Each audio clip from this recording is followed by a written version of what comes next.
Assalamualaikum warahmatullahi wabarakatuh. Waalaikumsalam warahmatullahi wabarakatuh. Alhamdulillah, asyhadu an la ilaha illallah wahdahu la syarikalah wa la na'budu illa iyyah wa asyhadu anna sayyidana Muhammadan 'abduhu wa rasuluhu la nabiyya ba'dah. Allahumma shalli wa sallim wa barik ala sayyidina wa habibina syafiina Muhammadin wa ala alihi wa sahbihi wa man tabi'ahu wa nasarahu wa walah, amma ba'du. Rabbi shrah li sadri wa yassir li amri wa hlul 'uqdatam min lisani yafqahu qawli. Allahumma la ilma lana illa ma 'allamtana innaka antal alimul hakim. Qala Syekhuna al-Musannif radhiyallahu wa nafa'ana bihi wa bi ulumihi fid dharain, amin. Masalah mahar. Ya, kita tahu di sini nanti mahar itu bukan rukun nikah. Artinya ketika akad nikah ya tidak harus ada mahar, cuma disunatkan. Karena Rasulullah SAW setiap pernikahan beliau pasti pakai mahar. Bahkan Rasulullah menyuruh sahabat yang nggak punya dana atau nggak punya sesuatu untuk ya dijadikan mahar dan diberikan kepada istrinya. Kata Rasulullah, walau khatiman min hadidin, iltamis walau khatiman min hadidin. Cari cincin sekalipun terbuat dari besi. Tapi tetap hukumnya sunat. Jangan katakan nanti kalau ada pernikahan lantas enggak ada mas kawin, wah langsung tuh pernikahannya. Enggak. Ya, ini kita lihat. Faslun, pasal. Yustahabbu, disunatkan. Yustahabbu, disunatkan. Ya, apa hukumnya sunat? Dikerjain boleh, nggak dikerjain nggak apa-apa, itu namanya sunat. Apa yang disunatkan? Tasmiyatul mahri, menyebutkan mas kawin alias ada fi nikahi, dalam akad nikah, hukumnya sunat. Ya. Wa ilam yusamma, maka jika mas kawin itu tidak disebutkan atau tidak ada, sohal akdu, maka sah akad nikahnya. Karena rukun nikah nggak termasuk mahar. Ya, kita tahu rukun nikah pertama ya ada calon suami, kedua ada calon istri, ya ketiga ijab dan qabul, lalu kelima yaitu apa, minimal 2 saksi. Itulah 5 rukun nikah. Ada nggak mahar? Nggak ada. Ya, mahar meskipun tidak termasuk rukun nikah, tapi merupakan kewajiban yang harus diberikan oleh suami kepada istrinya. Tapi tidak harus ketika akad. Ya, nanti mahar itu wajib suami berikan kepada istrinya kalau terjadi hubungan intim. Maka mahar itu merupakan apa? Kewajiban, hak yang harus diberikan kepada istri. Nah, karena ketika nikah itu nggak ada apa? Mas kawin, ya kan? Lalu mas kawinnya berapa? Ya kan? Nah, ini namanya nanti mahar mithil, mahar yang berlaku, mahar yang umum. Ya, itu ditinggalnya di mana umpamanya masyarakat. Ya, para perempuan ketika nikah itu di desanya itu dikasih berapa gitu. Itu hanya di standar, jadi ukuran. Ya. Nah, kalau tidak disebutkan bahwa wajib mahrul mithli, maka wajib mahar mithil, mahar yang standar, ya, yang umum. Bisalah satu asya, disebabkan 3 hal. Suami wajib memberikan mahar kepada istri kalau di saat akad nikah tidak ada mahar. Ya, disebabkan 3 hal. Yang pertama, ayafridahul hakimu, yaitu mahar itu ditentukan oleh hakim. Au yafridahu azwajani, atau ditentukan oleh suami dan istri. Ya, itu. Au yadkhula biha, atau suami berhubungan intim dengan istri. Dikata dukhul, dakhalah. Ya, jadi dukhul itu artinya masuk. Ya, artinya masuk. Mungkin saya pernah cerita Gus Dur, ya ketika bertemu, ketika itu Raja Fahd bin Abdul Aziz, ya saudaranya Abah bin Salman, ya, yang sekarang kan Salman nih, ya Fahd itu lebih dahulu, ya baru setelah Khalid kemudian Fahd. Nah ketika Gus Dur jadi presiden, ya dia ke Arab, ya itu tentu nggak pakai penterjemah. Dia cerita ya tentang dukhul ini, ya katanya ulama-ulama dari Indonesia begitu ke Arab Saudi mereka kebingungan. Kenapa kok ya banyak di jalanan ada tulisan mamnu'ud dukhul, dilarang masuk, no entry gitu kan? Ya itu ulama-ulama kan pengertiannya kok orang sini jorok yang kata dukhul ditulis di jalanan. Ketawa tuh Pak. Ya itu salah pengertian. Nah, karena ini baca kitab. Kayak gini kan baca kitab. Ya kan? Nggak tahu istilah dukhul tuh bisa istilah biasa, masuk aja gitu. Ya, nah, tapi karena dia memang kiai, setiap hari ngajar kitab, dibaca dukhul itu di bahasa kitab. Ya, bahasa kitab dukhul apa? Berhubungan. Ya, itu Raja Fahd ketawa. Kalau orang nggak pernah ketawa tuh dia. Ya, atau orang nggak pernah ketawa. Ya, memang justru joknya itu memang ya apa namanya, orang banyak ketawa media begitu tuh. Ya itu Gus Dur ya, memang luar biasa itu ya. Ada Abah Uci ya, yang di Banten ya, Gus Duri di Pasar Kemis. Dia akrab sekali dengan Gus Dur. Ada di YouTube dia cerita karomahnya Gus Dur. Yaitu ketika ke Jawa dia ngikut nih. Ya, padahal akan melakukan pertemuan di Lumajang. Tapi kira-kira dekat Tegal itu, ya pengawalnya suruh berhenti di pinggir jalan. Ya, lalu dia masuk ke gang. Ya, nggak tahu. Ya, ada seorang ibu lagi jual durian. Penjual durian. Dia beli itu. Durian 10 biji 10 juta dia beli. Tak pakai nawar lagi. 10 juta. Ya, dikasih 10 juta. Ya. Nah, akhirnya yang nganter ini kan penasaran. Kenapa ini? Gus Dur kok beli durian 10 tapi dikasih dia 10 juta. Ya, diselidikin. Ternyata itu ibu jual durian, suaminya lagi sakit, perlu biaya. Gus Dur tahu dari mana? Ya, ini karomah. Ya, karomah. Ini yang cerita Kiai siapa tadi? Uci. Ya, Uci Turtusi kan di Pasar Kemis, Tangerang, maksudnya Tangerang masih itu. Ya kan? Beliau yang cerita. Ya, beliau yang cerita. Ya, itu kan luar biasa itu. Ya, luar biasa. Ya nggak mungkin kan ibu itu ngadu ke Gus Dur, nggak mungkin. Ya, rupanya buat biaya sakit suaminya. Makanya Gus Dur nggak pakai nawar lagi, dia kasih 10 juta. Ya, gitu. Itu apa namanya? Ya, itu karena apa? Kalau kata Mbah Maimun sih, aku takut sama Gus Dur karena mbahnya kayak Mbah Hashim. Ya, karena mbahnya. Ya, Mbah Hashim yang ditakutin sebenarnya. Ya, oleh Mbah Maimun ya itu. Kemudian, ya itu sekedar kita nyebutin ulama, mudah-mudahan turun rahmah lah ya. Kemudian apa namanya tadi mahar ya. Jadi itu cerita Gus Dur tentang dukhul ya. Nah kalau sudah dukhul, fayajibu mahrul mithli, maka wajib mahar yang standar. As-sodaku bifatis sod boleh, wa kasriyah sidak boleh dua bacaannya, boleh sodak, boleh sidak. Bahwa adapun sodak atau sidak ismun lil mali, nama untuk harta al wajib yang wajib lil mar'ati diberikan kepada istri ala rajuli atas laki-laki.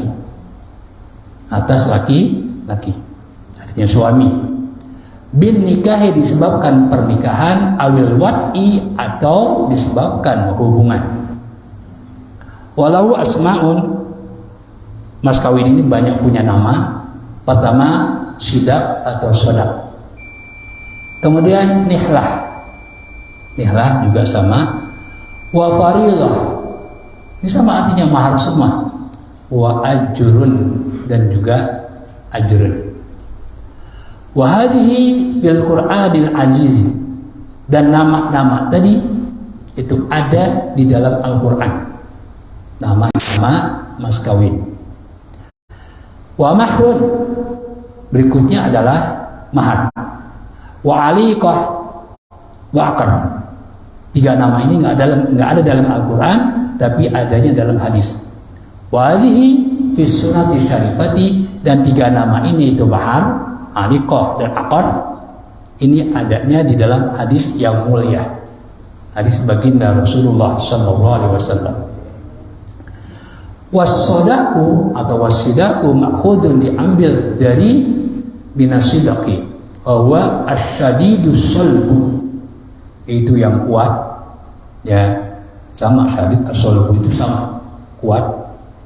Li'annahu asyadul a'wadi thubutan, karena mas kawin itu adalah ya pengganti yang paling kuat ketetapannya, ya. Bainahu la yaskutu bitaradi, karena mas kawin itu tidak akan gugur disebabkan apa? Bitaradi, saling meredoi. Enggak, itu tetap kewajiban suami. Wal aslu, adapun dalil fihi tentang mahar, kewajiban suami memberikan mahar, al-kitabu. Jadi wal aslu di sini adalah dalil, adalah Al-Quran, was-sunnatu dan hadis. Itu dalil kewajiban suami memberikan mahar. Kalau Allah Ta'ala yang berupa Al-Quran, Allah Subhanahu Wa Ta'ala berfirman, wa atun nisaa, dan berikanlah oleh kamu para suami, anisaa kepada istri, saduqatihinna, itu mas kawin untuk mereka, nihlatan, sebagai pemberian. Nihlah al-hibbah, pemberian. Wasumunya, ya, nihlatan, mas kawin disebut nihlah, li'annal mar'ata tastamti'u bizawji kahwa, karena perempuan juga merasakan kesenangan, kenikmatan, ya, disebabkan suami, kahwa, sama dengan suami. Bahia aksaru, bahkan perempuan itu lebih, ya, karena perempuan itu nggak sekali, laki paling sekali, ya kan? Perempuan berkali-kali, makanya dia lebih aksar, ya nggak apa-apa ya kan, jorok-jorok dikit, cuma begitu penjelasannya gimana. Faka'annaha ta'khudus sidaqa, maka seakan-akan si istri itu mengambil hadiah min ghairi muqabalin syai'in, tanpa ya imbalan sesuatu, karena sama-sama apa? Merasakan enak. Justru suami, istri yang lebih banyak merasakan enaknya. Makanya ya ada yang bertanya, kenapa di siang hari kalau suami berhubungan dengan istri itu yang wajib bayar kafarat suami, kenapa bukan istri? Kenapa bukan? Kita tahu bahwa ya di awal masa Islam berhubungan suami dengan istri itu nggak boleh, baik siang maupun malam, nggak boleh. Ya, akhirnya banyak sahabat yang nggak tahan, termasuk Umar ibn al-Khattab dalam sejarah kayak gitu. Akhirnya oleh Allah diringankan, yang nggak boleh hanya malam saja, nggak boleh siang saja, malam boleh. Maka turun firman Allah, uhillat lakum lailatas syiyami rafasu, uhillat lakum lailatas syiyami rafathu ila nisaikum hunna libasul lakum wa antum libasul lahun. Kata Allah, telah dihalalkan. Berarti kalau ada kalimat telah dihalalkan berarti sebelumnya apa? Haram. Sebelumnya haram. Itu gampang banget. Uhilla kata Allah dihalalkan. Berarti sebelumnya apa? Haram. Apa yang dihalalkan? Lailatul Syami di malam puasa Ramadan. Apa yang dihalalkan? Ar-rafathu. Rafas itu hal-hal yang terkait dengan perempuan. Ya. Ar-rafathu ila nisaikum. Ya, kalian suami berhubungan dengan istri kalian. Boleh. Boleh. Ya, ini ada sahabat udah diperbolehkan malam, siang, ya dilakuin juga. Akhirnya dia datang kepada Rasulullah SAW. Ya, yaitu apa kata dia? Halaktu ya Rasulullah, cilaka aku. Rasulullah kan tanya, ini kok orang begitu datang mengucapkan cilaka aku? Ya kan? Rasulullah tahu sebabnya kan? Rasulullah tanya, wa ma ahlakaka? Apa yang membuat kamu cilaka? Lalu dijawab, jama'tu mar'ati fi Ramadan. Aku berhubungan dengan istriku di siang hari bulan Ramadan. Ada Rasulullah langsung memberikan sanksi hukum. Kata Rasul, a'tik raqabatan. Merdekakan budak. Ini cara Islam memberantas perbudakan. Itu dengan sanksi hukum, merdekakan budak. Lalu kata dia, la astati'. Aku nggak mampu. Turun. Ini sanksi 3, bukan pilihan, ya, yaitu urut. Nggak mampu yang pertama, turun yang kedua. Apa kata Rasul? Sum syahraini mutatabi'aini. Kamu harus puasa 2 bulan berturut-turut. Juga jawabannya sama, la astati, aku nggak mampu. Mungkin pikiran dia, jangankan 2 bulan, sebulan aja aku nggak tahan. Akhirnya turun yang ketiga. Ya, turun. Ad'im sittina miskinan. Kasih makanan pokok kepada 60 orang miskin. Kadang juga la astati, aku nggak punya, aku nggak mampu. Rasulullah ke belakang ngambil gandum dikasih, ini kasih orang-orang miskin. Kata dia, di Madinah ini tidak ada keluarga yang lebih miskin daripada keluarga kami. Rasulullah senyum, kata Rasulullah, buat anda dah semua. Ya, nah di situ jadi pertanyaan. Kitab ini juga, apakah kalau setelah Ramadan dia punya kemampuan untuk bayar kafarah? Ketika Ramadan memang dia nggak punya, kan wajib diberikan di bulan Ramadan itu. Ya, sama dengan apa? Fidyah. Itu diberikan di bulan Ramadan. Ya kan? Ya, orang yang nggak mampu puasa, sudah udzur atau sakit nggak sembuh-sembuh, ya, wa 'alal ladzina yutiqunahu fidyatun ta'amu miskin. Itu dibayarkan di bulan Ramadan. Itu sama kasusnya. Gimana kalau selesai Ramadan ini banyak duit? Ya gampangnya katakanlah gusuran gitu ya. Ya Ramadan nggak punya duit, Lebaran ada yang beli tanahnya gitu gusuran. Dia punya duit. Ini ulama ada 2 pendapat. Ada yang mengatakan tetap harus membayar karena itu hutang kepada Allah. Ada yang mengatakan nggak harus bayar. Kenapa? Waktunya udah lewat. Waktunya udah lewat. Kan Ramadan bayarnya. Ramadannya udah habis. Ya, tapi menurut saya sih pendapat yang pertama lebih kuat. Ya kalau memang jatuhnya nggak wajib kan jatuhnya sunat. Ya kan ngasih sedekah sama orang. Ya itu aja saya ambil. Ya jadi tetap kita anjurkan suruh bayar. Ya kan? Apalagi kalau gusurannya miliaran kan, ya bayar segitu aja masa nggak mau. Ya, itu. Jadi nanti meskipun nanti jatuhnya, ya nggak harus bayar kan nanti jatuhnya tetap dapat pahala. Kenapa? Dia memberikan apa? Sedekah. Kan ngasih makan. Ya paling nggak kan ngasih makan, gitu yang paling gampang. Gitu. Ya karena kalau budak udah nggak ada budak. 2 bulan dia puasa belum tentu mampu juga. Yang paling enak karena dia ada duit, yaitu tadi dengan memberikan apa? Makan. Nah itu ya seperti itu jadi ohilalakum lailatal syami rafasu ila nisaikum. Kemudian ya. Nah, ada yang bertanya itu ketika kita nyalasin itu, kenapa kok yang wajib membayar kafarat itu suami? Kan juga istri merasakan enak katanya. Ya, kenapa istri kagak? Istri enggak. Karena Rasulullah SAW kita lihat tadi menyuruh siapa? Suaminya kan? Enggak, Rasulullah tidak menyinggung istrinya kan? Kata Rasulullah, "A'tik raqabatan." Merdekakan budak. Yang disuruh siapa? Suaminya yang ngadu. Ya, istrinya enggak disinggung oleh baginda Rasul.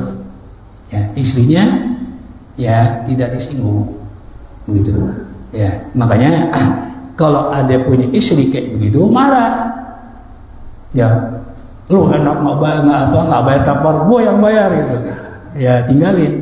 Ya ada kan istri yang kayak gitu, ya dia pikir nggak bayar kafarat, tapi dosa tetap dosa, tapi nggak wajib bayar kafarat. Yang wajib siapa? Suaminya, ya suaminya, dan suaminya nggak harus bayarin istrinya, enggak. Ya pokoknya segitu aja. Mereka kan budak, kemudian puasa 2 bulan, puasa juga suami yang disuruh. Ya, kemudian apa? Ngasih makanan pokok kepada sitina miskinan, 60 orang miskin. Ya, itu. Ya. Jadi, ya di sini pantaslah mas kawin itu bukan berarti sebagai imbalan, enggak.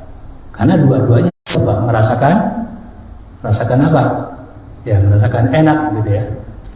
Wa minas sunnati, dalil mas kawin itu sunat ketika akad, dalil dari hadis qauluhu sallallahu alaihi wasallam adalah sabda baginda Rasulullah sallallahu alaihi wasallam, iltamis walau khatiman min hadidin, kata Rasul. Ya ini orang ya nggak punya biaya atau emas untuk memberikan apa? Mas kawin. Kata Rasul, carilah ya sebagai apa namanya untuk dijadikan mas kawin, sekalipun cincin terbuat dari hadid. Hadid itu besi, ya dari besi. Ya, ini menunjukkan apa? Menunjukkan sunat. Ya, Rasulullah sangat menganjurkan. Tsumma innahu lam yajidhu. Kemudian ya cincin dari besi juga dia tidak mendapatkan di sahabat, nggak punya juga. Ya, apa yang dia punya kalau gitu? Maka Rasulullah SAW kasih pilihan. Faqala Rasulullah SAW bersabda, jawaztukaha bima ma'aka minal Qur'an. Mas kawinnya adalah hafalan Al-Quran. Jadi Rasulullah di sini yang menjadi apa? Menjadi wali. Kata Rasul, aku kawinkan engkau dengan dia. Ya makanya bahasa ijab qabul tuh nyebut suami dulu. Ya calon suami baru istri. Ya sekarang ini dibalik. Ya catatan dari KUA justru nyebut anaknya dulu baru apa?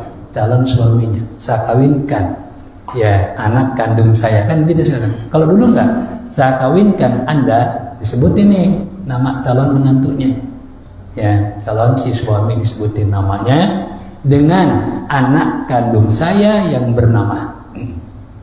Dulu begitu, sama dengan apa ini? Sama juga dengan Al-Quran. Ketika Rasulullah, Allah menikahkan Rasulullah dengan Zainab binti Jahaz, ya itu juga Allah sebutkan apa? Rasulullah dulu, baru Zainab binti Jahaz, baru hak, pakainya hak. Itu dalam firman Allah Subhanahu wa taala dalam surat Al-Ahzab, walamma balagha Zaidun wa Tara zawajnakaha. Kak dulu. Kaknya siapa? Baginda Rasul. Berarti calon suami. Baru hak. Hak itu siapa? Zainab binti Jahaz. Ya, yaitu mantan suami istri dari Zaid bin Harisah. Ini kan cara Allah ya memberantas atau menghilangkan hukum di zaman jahiliyah. Yaitu ya bekas istri anak angkat gak boleh dinikah oleh bapak angkatnya. Itu yang berlaku. Ini Allah rubah dengan praktek langsung baginda Rasul dengan Zainab binti Jahaz. Jadi setelah Zainab binti Jahaz diceraikan oleh Zaid bin Harisah yang dulu dikenal Zaid bin Muhammad, tapi Allah larang anak adopsi nggak boleh bapak angkatnya, bin bapak angkatnya. Yaitu apa kata Allah, ud'uhum li abaihim wa aqsatu indallah. Panggil anak adopsi itu dengan bapak benernya. Maka setelah itu tidak dipanggil lagi dengan Zaid bin Muhammad, tapi Zaid bin Harithah. Ya itu kan ceritanya kayak gitu. Nah jadi ya disebutkan kak dulu, suami dulu, baru istri. Makanya perhatiin deh, ya catatan di KUA itu. Ya, tapi terkadang orang KUA kalau banyak kiai nggak dipakai tuh. Ya, dia ngajarinnya apa? Tetap suami dulu yang disebutkan, calon suami. Ya, kan itu dari dulu seperti itu. Ya, lalu mereka ganti, nggak tahu siapa. Gimana secara hukum? Ya sah-sah juga sih, nggak apa-apa. Ya cuma kan tidak mengikuti hadis atau Al-Quran. Di sini kata Rasul, zawajtukaha, aku kawinkan engkau. Berarti kan apa? Calon suami dulu, kan gitu. Ya dengan dia, bima maka minal Qur'ani, dengan apa yang ada pada kamu, minal Qur'ani, daripada hafalan Al-Quran. Ya bukan Al-Qurannya, hafalannya. Ya hafalan Al-Quran. Kita tahu dulu para sahabat, ya karena Al-Quran di zaman Rasulullah SAW ini belum dibukukan, ya maka nggak ada yang punya Quran secara utuh, ya 30 juz. Mereka ya punyanya itu sesuai dengan apa yang mereka dengar dari Rasulullah. Ada yang mencatat, ya dia dengar satu surah, dia dengar beberapa ayat, mereka catat di pelepah kurma. Juga ada yang langsung hafal, ada macam Abdullah bin Mas'ud itu beliau langsung hafal.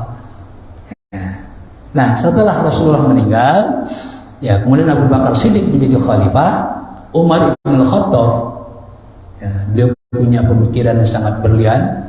Ya beliau minta kepada Abu Bakar Siddiq agar Al-Quran ini dibukukan, namanya Jam'ul Quran, dikumpulkannya Al-Quran, karena kalau enggak akan hilang. Akhirnya Abu Bakar Siddiq menerima, ya awalnya tidak, akhirnya istikharah, kemudian menerima. Lalu dibentuklah panitia Jam'ul Quran, ya, kumpulan Al-Quran dari sahabat-sahabat. Ada yang dari tulisan, ada yang dari hafalan. Dipimpin oleh Zaid bin Thabit. Kalau tadi anak angkat Rasulullah Zaid bin Harisah, yang merupakan bapaknya Usamah bin Zaid. Ya, kalau ini nanti disebut ahli faraid. Ya beliau terkenal menjadi narasumber para ulama untuk faraid. Namanya Zaid bin Thabit. Ya, beliau yang jadi ketua panitia. Beliau tanya kepada setiap sahabat, Anda hafal berapa surat, berapa ayat? Kemudian yang nyatet juga ditanyain semua. Akhirnya terkumpullah. Lalu urutannya baik surat maupun ayat sesuai dengan yang Rasulullah baca. Ya, yang Rasulullah baca. Berarti tidak disesuaikan dengan masa penurunannya. Ya terbukti Fatihah pertama, Iqra terakhir malah. Harus kan Iqra dulu sesuai dengan masa penurunannya. Jadi semua itu bukan rekayasa sahabat, tapi betul-betul dari Rasulullah Sallallahu Alaihi Wasallam. Yaitu tentang Al-Quran ya. Jadi idza aradta hadza, apabila Anda telah mengetahui hal ini, hal disunatkannya mas kawin, bal mustahabbu, ya maka disunatkan alla yuqadan nikahu, sebagai yuqada, ya karena ini pelakunya nggak ada, yaitu akad nikah tidak diselenggarakan, diadakan illa bisidakin, kecuali dengan mas. Itu idealnya, ya idealnya. Tapi bukan berarti mas kawin itu rukun nikah, enggak. Makanya karena sangat dianjurkan akad nikah itu dengan mas kawin, dan biasanya memang umumnya akad nikah itu dengan menyebutkan mas kawin. Nah kalau ya ada satu pernikahan tidak disebutkan mas kawin, ini pasti menganggap tidak sah. Karena apa? Biasa. Karena apa? Biasa. Mereka menyaksikan pernikahan dari mas kawin. Begitu nggak disebutkan, ribut. Oh nggak sah tuh nikahnya. Kan bisa begitu. Ini terjadi. Ya, terjadi karena mereka anggap rukun begitu ya. Mereka menganggap rukun. Padahal itu bukan rukun. Ya, tapi kewajiban suami memberikan mas kawin kepada istri. Iqtidaan, karena mengikuti bi Rasulullah SAW, baginda Rasulullah SAW. Rasulullah nikah dengan mas kawin. Bainahu lam yaqid illa bi musamma, karena karena beliau Rasulullah SAW tidak melakukan akad nikah kecuali dengan menyebutkan atau disebutkannya mas kawin. Wali'annahu adfa'ul khusumati, dan menyebutkan mas kawin lebih menghindari keributan. Ya, karena jelas mas kawinnya sekian. Tapi kalau kalian sebutin memang nggak ada, tapi kewajiban bagi suami memberikan mas kawin, ini kan jadi ribut. Ngasihnya berapa? Begitu dikasih, istrinya nggak mau, keluarga nggak mau terima. Oh, dikit banget, kan jadi repot. Nah, dengan adanya mas kawin, adfa' lil khusumah. Ini faedahnya untuk menghindari apa? Khusumah, pertikaian. Kalau nggak disebutkan kan jadi bingung. Ini ngasihnya berapa? Meskipun disebut mahar misil, tapi kan umum itu sifatnya. Sifatnya umum. Ya, mahar yang standar, ya kan?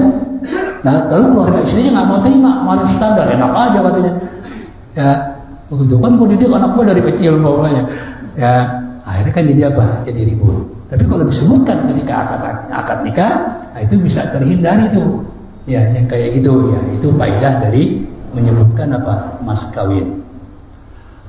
Wa muqtadu kalami syekhi, dan ketentuan ucapan Syekh Abu Suja, annal mahra, ini jelas banget nih, laisa ruknan fil nikahi, bahwa mahar itu bukan rukun nikah. Bukan. Artinya tanpa mahar dengan akad nikah sah perkawinan. Gitu aja. Ya, cuma ada mas kawin itu dalam akad sangat dianjurkan. Ya, sangat dianjurkan. Nah, pendapatnya Syekh Abu Suja didukung oleh pengarang kitab ini. Wa huwa kadzalika, emang begitu. Bahwa mas kawin bukan rukun. Wa huwa kadzalik. Ya, qala ashabu, ulama-ulama mazhab Syafi'i berkata, laisal mahru ruknan fil nikahi. Mahar itu bukan rukun dalam akad nikah. Bi khilafil bai'i, berbeda dengan apa? Jual beli. Ya. Apa mahar dalam jual beli? Harga. Mahar kan sama saja dengan harga. Orang jual beli nggak disebutin harganya, bingung, ya kan? Ya, dijualnya nggak pakai harga, nggak, nah giliran bayar bingung, dikasih dikit, penjualnya nggak terima, enak aja segini, kan jadi ribut. Coba ditentuin, nih segini harganya, dibayar, selesai kan? Ya, jadi mahar dalam akad nikah adalah apa? Harga, saman. Ya, saman. Jadi memang setiap transaksi dalam Islam itu ada ijab qabul. Idealnya begitu, sama dengan transaksi jual beli. Cuma transaksi jual beli ini ada kelonggaran, ada toleransi. Ya, boleh tidak dengan apa? Ijab qabul. Bisa beli, bisa terima. Ya begitu. Ya, repot kalau begitu. Kita kan beli aja, kasih duit, kasih barang, selesai kan? Ya, kalau pakai iya saya terima, saya beli, kan repot juga. Ya, tapi untuk akad nikah ijab qabul itu merupakan keharusan, nggak bisa diganti. Nggak bisa diganti. Ya, bukan dengan cara mas kawin diberikan kepada apa? Keluarga perempuan atau calon istri. Ya, itu tanda ijab qabul, nggak harus dengan ucapan. Dari wali mengatakan, saya nikahkan Anda, sebutin namanya, atau saya kawinkan dengan anak kandung saya yang bernama, nah itu harus. Nah, nanti dari apa? Qabulnya, ya, qabulnya dari calon suami, ya saya terima nikahnya dan kawinnya, itu harus. Nggak boleh diam aja, ya. Nah itu ya mengenai status mahar, ya, status mahar seperti itu. Nah jadi kalau jual beli, ya itu harus ya, mahar itu harus. Mahar itu apa? Dan jual beli yaitu saman, harga. Baina dzikra, sebab sungguhnya menyebutkan harga, ruknun fihi, adalah merupakan rukun dalam apa? Jual beli. Beda dengan nikah. Oh, nikah bukan rukun, mahar. Ya, tapi dalam jual beli mahar disebut apa? Sama dengan apa? Harga, itu kewajiban disebutkan. Ya, entah itu dengan bandrol, entah itu dengan ucapan. Ya, saya kira demikianlah, ya, kita tahu status ya mahar. Ya, jadi kalau tidak ada mahar ya jangan ribut lah begitu, nggak usah jangan. Ya, tahu status mahar adalah ya bukan rukun dalam pernikahan gitu. Makanya kurang-kurang dikit umpamanya ya apa namanya si wali ya menyebutkan apa mahar ya tidak tepat gitu ya, tapi gramnya pas sih ya, ini nyebutnya gramnya pas tapi nggak disebut gram. Ini pernah terjadi ya, saya ngalamin itu, kemudian saya jadi saksi ya, saya saksi. Jadi si wali ini, karena walinya itu bukan bapaknya udah meninggal, ini abangnya ya, abangnya saking gugupnya nggak disebutin gramnya, soalnya pakai bahasa Arab, is'ata asyara ya zahabat. Ribut tuh saksi, ulang. Nah ini wali udah gugup disuruh ulang. Saya bilang jangan, nggak usah diulang, terusin ya. Pertama sekalipun nggak disebutin gramnya, kalau disebutin dalam akad nikah 19 nggak mungkin kilo. Nah kalau kilo hebat, 19 kilogram, wah hebat itu, geger, masuk orang itu, ya kilo, ya udah pasti gram, itu satu. Yang kedua, mahar bukan rukun nikah, bukan rukun, nggak disebutin aja nggak apa-apa, salah dikit juga apalagi, ya kan? Salah dikit apalagi, nggak disebutin aja sah, nggak ada mahar aja sah, salah dikit doang nggak pakai gram. Ya, itu mereka suruh ulang. Bilang enggak? Ya, bilang jangan ulang. Ya, ramai itu. Ya, mereka suruh apa? Ulang. Suruh jangan ulang. Karena kesianan walinya, ya kan? Ya, walinya udah gugup, gitu kan? Suruh ulang, ya, tambah kacau nanti. Ya, itu pengalaman. Jadi sekali lagi, mahar itu bukan rukun nikah. Ya, cuma nanti kedudukan mahar itu menjadi wajib. Ya, pokoknya gini. Tadi ditentukan oleh siapa? Suami istri, atau ditentukan oleh hakim, atau ya terjadi hubungan intim. Makanya kalau tidak ada mahar dalam akad nikah, sah akad nikahnya, lalu terjadi perceraian, gimana status mahar ini? Ya, yang tidak ada ketika akad. Ya, tergantung. Kalau sudah berhubungan intim, maka suami wajib memberikan mahar. Ya, wajib gitu. Ya, kalau sudah berhubungan intim, baik ya cerai atau tidak cerai, di kewajiban suami memberikan apa? Mahar. Ya. Lalu umpamanya mahar diberikan ketika akad, ada mahar. Lalu terjadi perceraian. Ini juga tergantung. Kalau belum terjadi hubungan intim, maka suami boleh meminta kembali setengah dari mas kawin yang telah diberikan kepada istrinya ketika akad. Ya, cuma dianjurkan jangan katanya. Ya, sebab kalau dia minta pasti ribut nih. Pasti keluarga ribut. Kata keluarga istri begitu-begitu amat katanya. Ya, mas kawin pakai diminta lagi walaupun separuh, kesannya jelek udah. Ya, gimana jadinya? Udah sedekahin aja udah. Ya, sedekahin. Itu ya, sedekahin aja. Itu status apa? Mas kawin. Nah, kalau sudah terjadi perceraian, ya kan? Terjadi perceraian, istri sudah dilakukan hubungan intim, maka menjadi hak penuh mas kawin untuk istri. Menjadi hak penuh untuk istri. Ya, jadi kalau suami pinjam mas kawin kepada istri itu utang. Kalau sampai ya dia meninggal, mas kawin belum dibayar, belum diganti, maka ya tirkah atau harta peninggalan suami dipotong dulu buat bayar mas kawin kepada istri, baru dibagi warisan. Karena itu utang. Ini saya pernah ngalamin,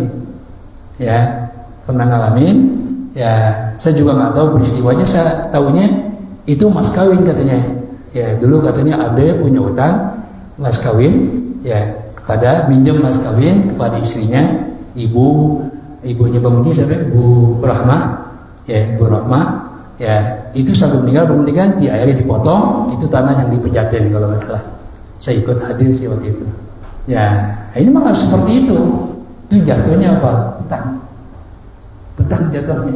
Ya jatuhnya utang. Kecuali istrinya redha, udah bang, ya nggak usah ngasih mas kawin dah, ya jadi terima tapi apa udah ya gitu.